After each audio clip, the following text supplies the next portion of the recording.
Mga idol, ayon nga sa report, in-inform na nga daw po ng Los Angeles Lakers si Rui Hachimura at ang kampo nito na hindi na nga daw po nila siya pababalikin at bibigyan pa ng kontrata ngayong off-season. Kaya pagkakataon na ito ng mga teams para makuha siya sa free agency. At isa sa naibalitang kupunana na nagbigay agad ng interes sa pagkuha sa kanya ang Golden State Warriors na kasalukuyang naghahanap ngayon na ipangpapalit sa pwesto ni Moses Moody at Jimmy Butler. In fact, personal na nga pong kinausap ng kanilang front office ang kampo ni Rui ngayong araw para lamang makumbinsi itong lumipat sa kanila.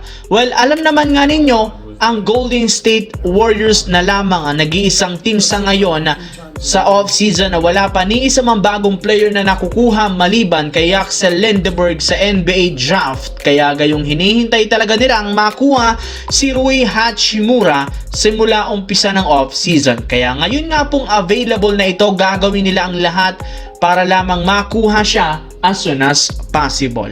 Samantala, since ayaw ng Lakers pabalikin si Hachimura sa lineup, no choice ang kanilang team kundi maghanap ng bagong player na ipangpapalit sa kanya. Wala na rin naman silang hawak ngayong sapat na cap space na maipang-o-offer sa kanya. Kaya mas pinili nga nitong bitawan na kapag desisyon na ang kanilang offer na maghanap ng bagong player o wingman na available na kumukuha lamang ng mas mababang kontrata at afford nga nila. At ayon sa balita, as of right now, si Jonathan Kuminga ang nag-iisang player na kasalukuyang target ngayon ni Rob Pelinka. Kinausap na rin naman nila ang kampo nito at posibleng mabigyan siya ng paunang offer. Since balak ng Lakers bumuo ng lineup para sa future para lalo kay Luka Doncic ay puro mga batang malalaro kagaya ni Kuminga ang kanilang kinukuha.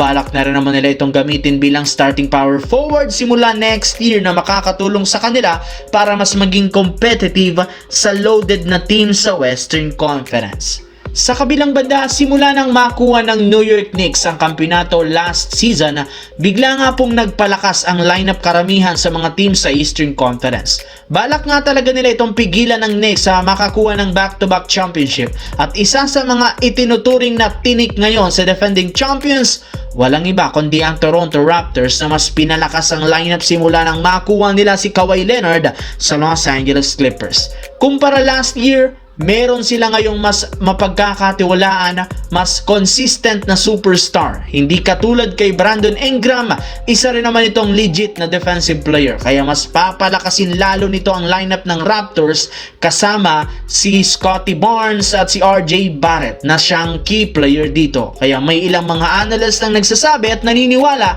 na mas kumpleto ngayon ang lakas ng Toronto Raptors, sapat na para ma-dethrone ang New York Knicks kapag nagkatapat sila sa playoffs o di kaya sa regular season, at yan ang isa sa pinakamagandang storyline.